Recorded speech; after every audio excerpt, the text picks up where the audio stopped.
भगवान राम भगवान विष्णु जी के 7वें अवतार थे, जिनका जन्म त्रेता युग में अयोध्या के राजा दशरथ और रानी कौशल्या के घर हुआ था। यह भगवान सूर्य के पुत्र थे, उनके द्वारा स्थापित किया गया था। इसी वजह से रामचंद्र जी को सूर्यवंशी राजा कहा जाता है।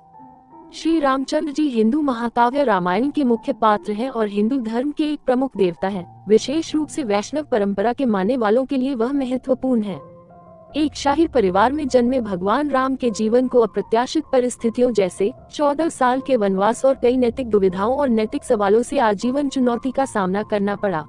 श्री राम जी के रूप में विष्णु जी का मानव अवतार हुआ और उन्होंने जो कष्टों का सामना किया, उससे साबित होता है कि सतोगुण विष्णु जन्म और मृत्यु के चक्र में है, वह शाश्वत नहीं है। एक समय में भगवान विष्णु अपने निवास स्थान वैकुंठ में शेषनाग की शैया पर विश्राम करते हैं, तो दूसरी ओर वे पृथ्वी पर अवतार लेते हैं और मानव जन्म में दुख भोगते हैं। श्रीमद् देवी भागवत, दुर्गा पुराण और शिव महापुराण इस बात का प्रमाण देते हैं कि ब्रह्मा विष्णु शिव जन्म और पुनर्जन्म के चक्र में हैं।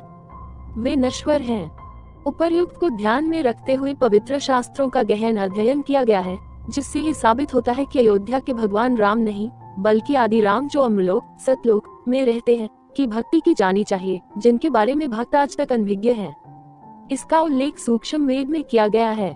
राम राम सब जगत बखाने, आदि राम कोई बिरला जाने। हर कोई राम को याद करता है, लेकिन ये कोई नहीं जानता कि असली राम कौन है। एक आदि राम है जो अमर है और केवल वो ही भक्ति के योग्य है, जिनके बारे में भक्त समाज आज तक अनजान है। सूक्ष्म वेद में वाणी है, एक राम दशरथ का बेटा, एक राम घट घट में बैठा, एक राम का सकल पसारा, एक राम दुनिया से न्यारा। वह परम अक्षर पुरुष है जो पृथ्वी पर एक तत्वदर्शी संत के रूप में अवतार लेता है। वह अपनी प्यारी आत्माओं को सच्चा आध्यात्मिक ज्ञान प्रदान करते हैं और उन्हें मुक्त करते हैं। सूक्ष्म वेद अर्थात सर्वशक्तिमान ईश्वर कबीर जी की अमृत वाणी में उल्लेख है, राम बुलावा भेजिया ब्या कबीरा रोय, जो सुख साधु संग में सो बैकुंठ में न होए।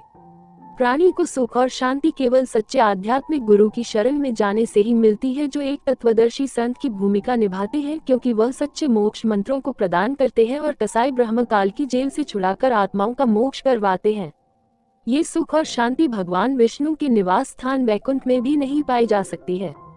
सच्चा आध्यात्मिक ज्ञान न होने के कारण पूरी दुनिया भगवान राम उर्फ भगवान विष्णु की ही पूजा करती है, जो आत्माओं को जन्म और पुनर्जन्म के दुष्चक्र से मुक्त नहीं कर सकते, क्योंकि वे स्वयं ब्रह्म काल के जाल में फंसे हुए हैं।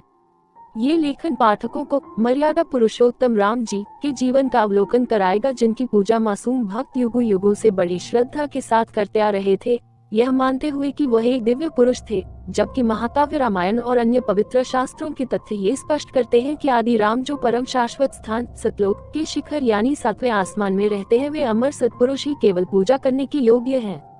वह सर्वव्यापी और सर्वज्ञ हैं। इसका उल्लेख सूक्ष्म वेद में किया गया है, एक राम दशरथ का बेटा, दूजा सकल पसारा, तीजा घट घट का वासी, चौथा दुनिया से न्यारा।